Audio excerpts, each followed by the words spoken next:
हमें उसका बहुत ख्याल रखना पड़ेगा, उसको हर परेशानी से दूर रखना होगा। अगर मेरी किसी भी बेटी को कोई परेशानी या दुख हुआ तो ये मैं बर्दाश्त नहीं कर पाऊंगा। बहुत अच्छे से जानता हूँ उसको, माफ नहीं करेगी मुझे।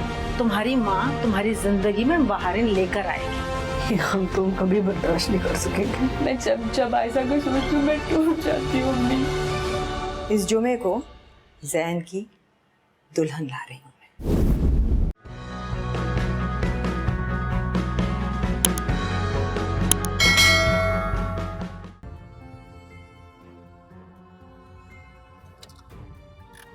चलो बेटा, मैं तुम्हारी आयशा से तुम्हें मिलवा दूं।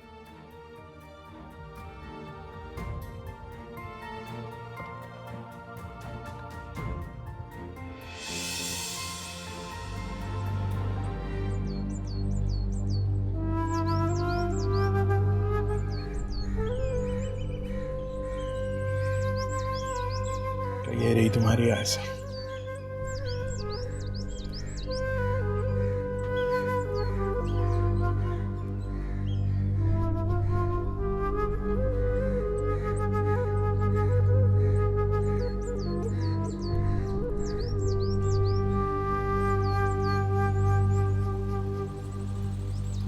फूल वाले, वाह ये कितने अच्छे हैं ना। दिखाएं? अच्छा वो दिखाएं, ये वाला नहीं ये वाला। कैसे लग रही हूँ? बहुत अच्छा लग रहा है। और ये वाला दिखाओ, ये आपके लिए। मैं क्या करूँगा? आप अच्छे लगेंगे इसमें। जोकर लगूंगा। नहीं अच्छे देखे। देखा बिल्कुल सेंस लग गया। चले आप फोन निकाले, हम सेल्फी लेंगे। हाँ।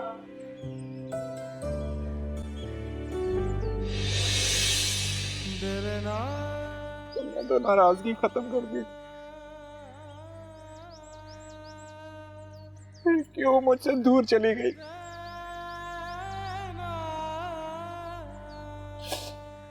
इतनी दूर के मैं तुम्हारे पास आ भी नहीं सकता।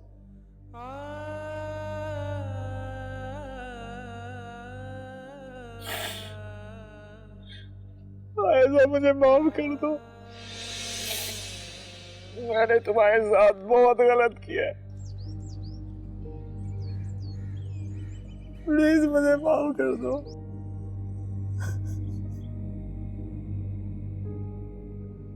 सब्र करो बेटा, सब्र करो। सुनो, कब तक कमरे में बंद रहो? कमरे में बंद रह के मसले हल हो जाएंगे? इस घर के और भी बहुत सारे मसाइल हैं। किचन में आओ, मेरे साथ आके किचन समेटो। क्यों? फिर कोई आ रहा है मेरा तमाशा बनाने? क्या जरूरी नहीं कि इस घर में जो भी रिश्ता आएगा आके हमारा तमाशा ही बनाएंगे। इस दुनिया में अच्छे लोग भी हैं। हाँ, बस हमारे अलावा सब बहुत अच्छे हैं। क्या मतलब है तुम्हारा? बहुत जबान चलने लगी है कैंची की तरह, काट के हाथ में दे दूंगी। जबान को लगाम दो, ससुराल में जाके ये सब नहीं चलेगा। मुझे नहीं करनी कोई भी शादी वादी। कितनी बार कहूँ आपसे? क्यों शादी नहीं करनी? ये फैसला तुम करोगी, हम करेंगे ये फैसला क्या करना है तुम्हें और क्या नहीं करना। मैं रिश्ते वाली खाला की तरफ जा रही हूँ, आके दरवाजा बंद करो। अम्मी, आप मेरे साथ ऐसा नहीं कर सकती। क्यों नहीं कर सकती? माँ हूं तुम्हारी, फैसला करने का हक रखती हूँ मैं। अपनी मर्जी से शादी करने का इख्तियार अल्लाह ने हमें भी दिया है। क्या सही और क्या गलत है जो तुम हमें बताओगी। जो बात खत्म हो चुकी उसे दोबारा जबान पर लाने की जरूरत नहीं है तुम्हें। ये तुम्हारे लिए भी बेहतर है और हम सब के लिए भी बेहतर है। आके दरवाजा बंद कर लो तमीज से, और रजा आए ना तो उसके कान मत भरने बैठ जाना, समझे तुम? आओ इधर। अम्मी, मैं किस मुसीबत में फंस गई हूँ मैं। तुम्हें मुझ पे यकीन नहीं है तो भाभी से जाके पूछ लो।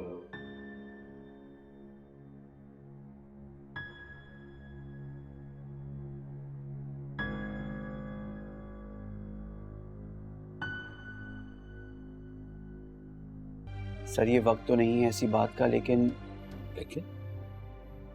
क्या?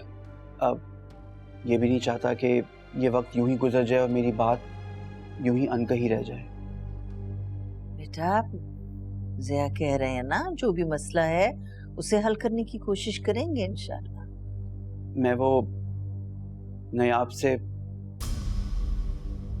मैंने आपसे शादी करना चाहता हूँ।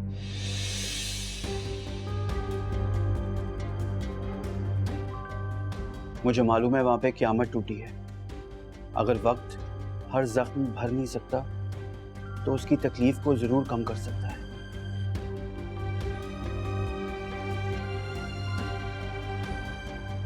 अभी नहीं, अभी फौरन नहीं। मैंने तो बस सिर्फ अभी आप दोनों से बात की है। थोड़ा वक्त गुजर जाएगा, फिर माहौल बदलेगा। शादी का हंगामा और नयाब की खुशी सबके दिलों से दादी और आयजा का गम भुला देगा। तुमने नायाब से बात की है इस बारे में? जी नहीं, सिर्फ सोचा था और चाहा था। बात तो सिर्फ मैं आप दोनों से कर रहा हूं। सर, आंटी, मैं चाहता हूं कि आप दोनों मेरे बुजुर्ग बन के वहां जाएं और ये बात उनसे करें। मैं आपको यकीन दिलाता हूं, मैं कभी भी आप लोगों को शर्मिंदा होने का मौका नहीं दूंगा और मैं आपको हमेशा खुश रखूंगा। नायाब शादीशुदा है।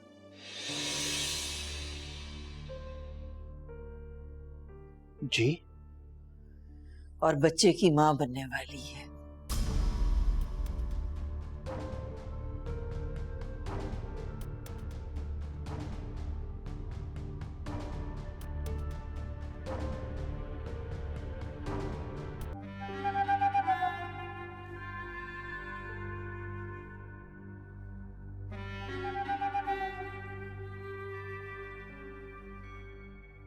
भाभी का नंबर क्यों बन जा रहा है?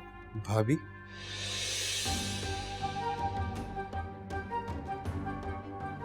भाई आप आज जल्दी कैसे आ गए? स्ट्राइक थी, मॉल बंद था। तुम किसको कॉल करी थी? वो मैं। हाँ तुम कह रही थी ना कि भाभी का फोन बंद था। नहीं भाई, वो मेरी दोस्त नहीं थी बिनिश, उसी को कॉल कर रही थी, उसका नंबर बन जा रहा है। बीनिश और भाभी में जमीन आसमान का फर्क है। तुम्हारे चेहरे से साफ साफ नजर आ रहा है कि तुम मुझसे कुछ छुपा रही हो। नहीं भाई, मैं कुछ नहीं छुपा रही। अच्छा, चुप करके मुझे खुद बता दो कि उसको क्यों कॉल करी। पहले से तुम्हारी बातचीत है उससे? मैं कुछ पूछ रहा हूं तुमसे, बात कर रही हो तुम उससे आजकल? क्या बात कर रही हो उससे?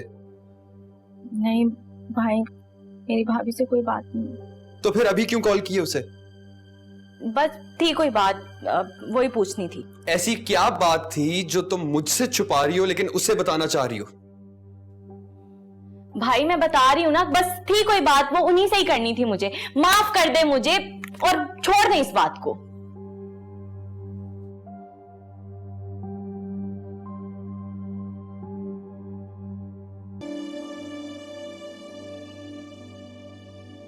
कब तक इस घर में इस तरह से खामोशी रहेगी? कब तक दादी और आयजा के लिए हम लोग इस तरीके से खामोश बैठे रहेंगे? हमको को संभलना होगा। शायद हमेशा ऐसे ही रहेंगे। अम्मी और बाबा के बारे में सोचो। तुम लोगों ने देखा है उन्हें, वो दोनों कितना खामोश हो गए, कोई बात ही नहीं करते किसी से, आपस में भी बात नहीं कर रहे एक दूसरे से। हम लोगों को मजबूत होना होगा ताकि वो लोग थोड़ा सा तो अच्छा फील कर सके।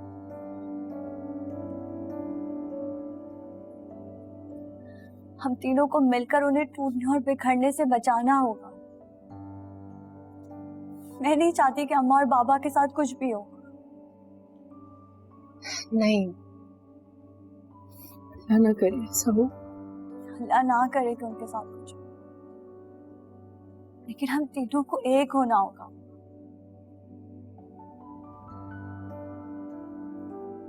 अगर इसी तरीके से खामोश होकर बैठे रहे और रोते रहे ना, तो वो लोग और टूट जाएंगे। लेकिन अबीहा ये लेकिन मैं जानती हूँ कि ये मुश्किल है, पर हमें ये करना होगा, अम्मी और बाबा के लिए। हम तीनों को मजबूत होना पड़ेगा और खुद को संभालना होगा। और मैं नहीं चाहती कि अम्मा और बाबा के साथ कुछ भी। हम तीनों को एक दूसरे का साथ देकर ऐसे जाहिर करना होगा कि जैसे सब नॉर्मल हो रहा है।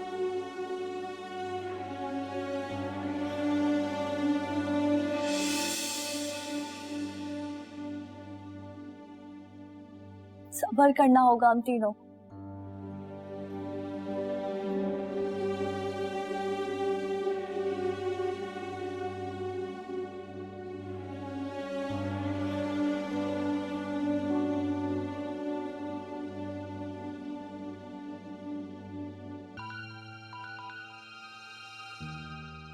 हेलो।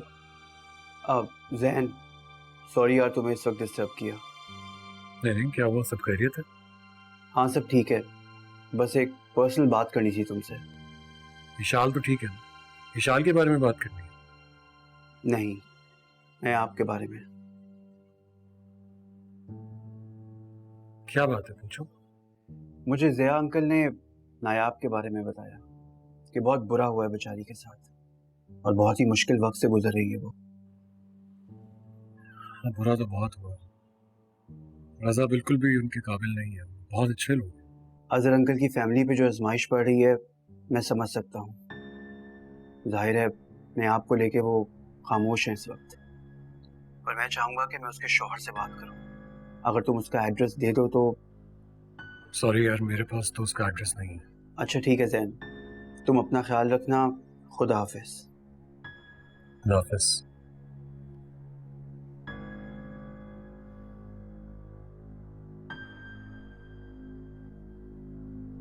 सामने को मुझे कहती जी हिरा मानी। सब्सक्राइब करें यूट्यूब चैनल अगर आप ARY के ड्रामे देखना चाहते हैं और अपना बहुत ख्याल रखेगा। Thank you.